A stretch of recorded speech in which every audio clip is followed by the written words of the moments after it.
दोस्तों, corona time जब शुरू हुआ था ना, मार्च 2020 से लेके जब से इंडिया में इसका प्रकोप हुआ था, उससे पहले मेरे को ज़िंदगी में पहली बार मौका मिला अमृतसर में जो गोल्डन टेम्पल है वो देखने का।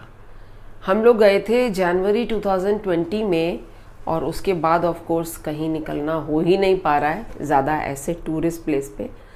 तो वहाँ के बारे में ना आज जब याद आती है ना किसी चीज़ की, तो उसकी बहुत सी बातें दिल करता है कि आप सब लोगों के साथ शेयर करूं।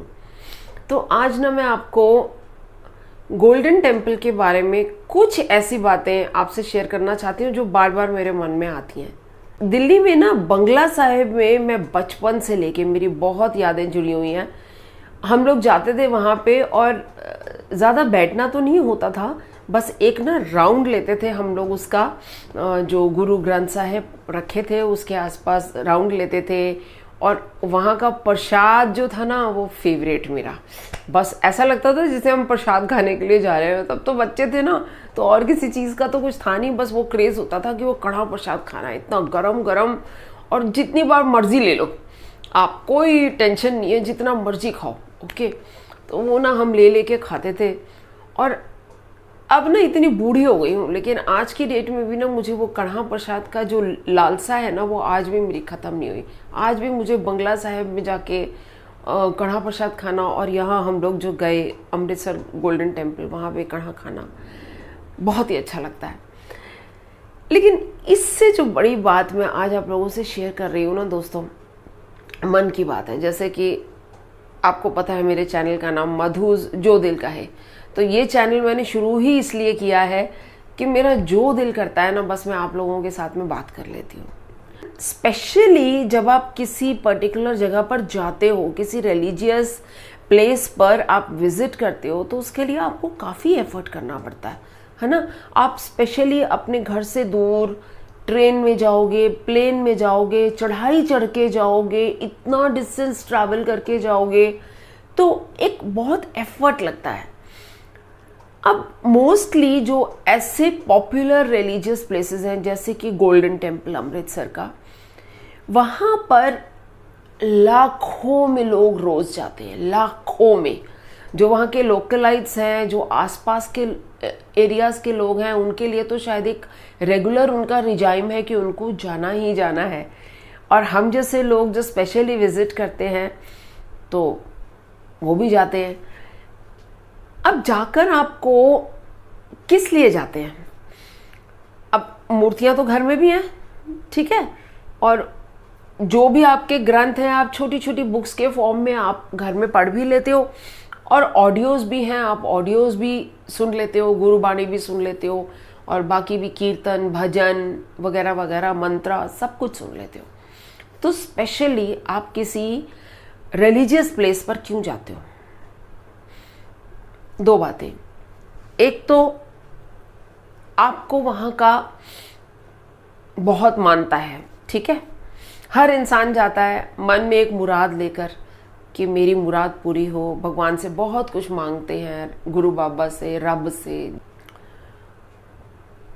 अब होता क्या है, आप किसी रिलीजियस प्लेस पे जाओ और वहाँ पर आप अगर एक मिनट भी आपको उस भगवान के दर्शन करने का मौका ना मिले क्योंकि भीड़ बहुत है, तो आपको कैसा लगेगा?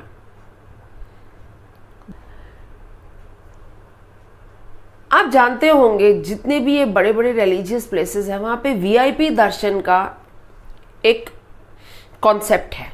ओके, मैं मान सकती हूँ कि वीआईपी दर्शन अब कुछ सेलिब्रिटीज़ हैं या कोई पॉलिटिकल फिगर्स हैं या ऐसे लोग जिनको कि सिक्योरिटी के तहत उनको आइसोलेटेड लाना पड़ता है, अलग से लाना पड़ता है, भीड़ में नहीं लेके जा सकते, उनके लिए वीआईपी दर्शन तो मेरी समझ में आते हैं।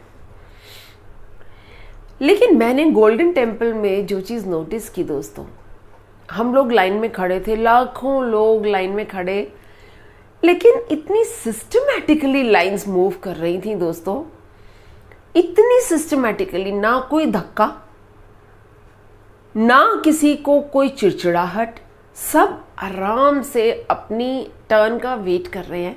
अंदर जाने के लिए, जो मेन दरबार है जहाँ पे गुरु ग्रंथ साहिब रखे गए हैं। सब लोग बड़ी पेशेंटली लाइन में लग के वहाँ जाने का इंतज़ार कर रहे हैं। लेकिन मैंने जो लाइन में ऑब्जर्व किया खड़े होके, जैसे बैरिकेड्स लगे हुए हैं, उसके बीच में छोटे छोटे से गेट थे। उन गेट्स में वो लोग कौन से वीआईपी के लिए दरवाज़ा खोल रहे थे पता है? कोई औरत एक बिल्कुल न्यू बॉर्न बेबी के साथ है, वो उनके लिए वीआईपी है। तो जो उनके वहाँ पर जो उनके सेवाधारी थे, गेट को मैनेज कर रहे थे, वो वहाँ से एक छोटू सा गेट जो था बैरिकेड्स के बीच में, उसको खोल देते थे। और वो जो लेडी जो अपने न्यू बॉर्न बेबी के साथ अपने गुरु बाबा को मत्था टिकाने के लिए वो ला रही है, उसके लिए वो गेट खोल दिया गया, तुम आगे आ जाओ। किसी को कोई परेशानी होगी, किसी को नहीं होगी। और वीआईपी कौन है? कोई फिजिकली चैलेंज्ड है, एक थे जो लोग जो चल नहीं पा रहे थे, व्हील चेयर पे थे, वो वीआईपी हैं। और कौन वीआईपी है? कोई बूढ़े, बहुत बूढ़े लोग जो ज़्यादा देर तक लाइन में नहीं खड़े हो सकते, वो वीआईपी हैं। कितना अच्छा लगता है ना आपको लाइन में, चाहे उनकी वजह से 5 मिनट 10 मिनट डिले हो जाए, लेकिन आप में से किसी को परेशानी नहीं होगी, क्योंकि आप भी समझते हो कि उनको अंदर जाना की प्रायोरिटी पहले मिलनी चाहिए, है ना दोस्तों। दूसरी बात, मैंने नहीं देखा वहां पर कि किसी ने कान में आके मुझे ये बोलाओ, मैडम वीआईपी दर्शन करने, मैडम वीआईपी दर्शन करने, आ जाओ अलग से वीआईपी दर्शन करा देता हूं। किसी ने नहीं बोला मुझको, कुछ नहीं चलता।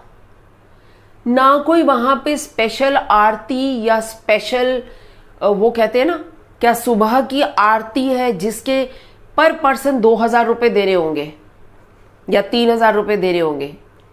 सॉरी, कुछ भी नहीं है ऐसा।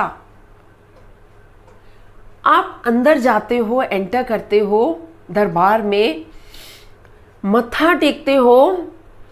आपको मत्था टेकने में आप चाहे 5 मिनट अपना मत्था लगा के गुरु बाबा के सामने झुके हो, आपको पीछे से कोई धक्का नहीं मारेगा, आपको कोई नहीं करेगा चलो चलो जल्दी करो, आगे बढ़ो, दूसरे भी लोग हैं पीछे।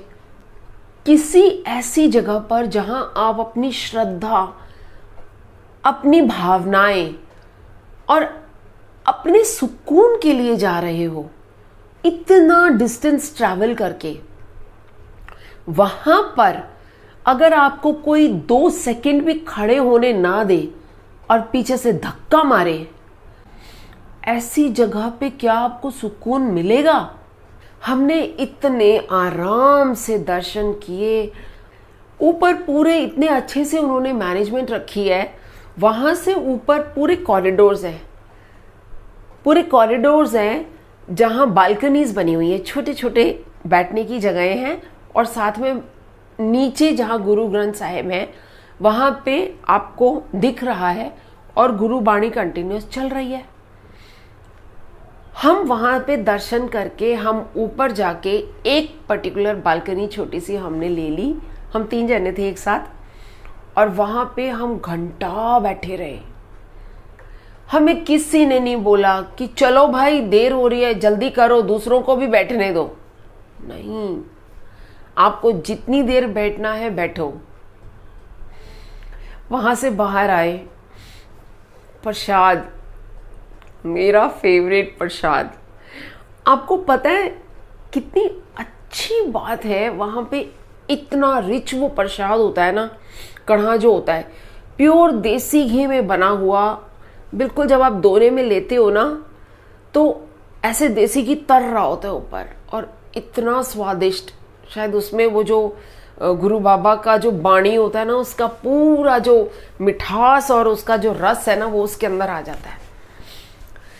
तो वो इतना अच्छा लगता है ना खाने में। मैं बार बार जाके प्रसाद, फिर जाके लाइन में लग जाऊं प्रसाद। और बचपन की जब मेरी आदत है ना, मेरे अब भी नहीं गई दोस्त।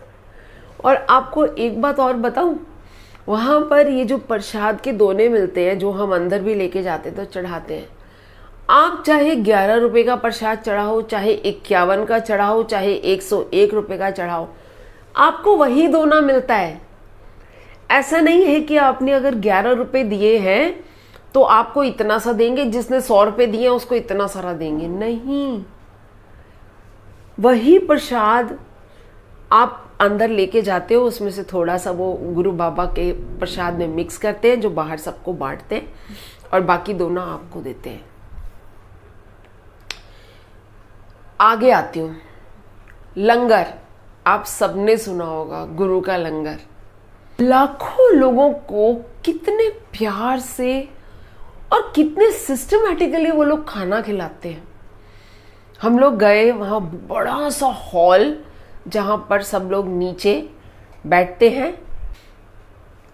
होता क्या है, दाल होती है, रोटी होती है, खीर होगी, बस 2-4 चीज़ें होती हैं, लेकिन इतनी स्वादिष्ट। आपके घर में जो आप खाना बनाते हो, जो आप इतने मिर्च मसाले घी तेल डाल डाल के बनाते हो, मैं कहती हूँ उस खाने का जो स्वाद है ना, उसको आप साइड में कर दो।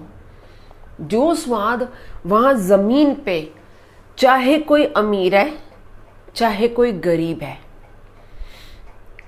आप किस भी वहाँ पे किसी के साथ कोई भेदभाव नहीं है।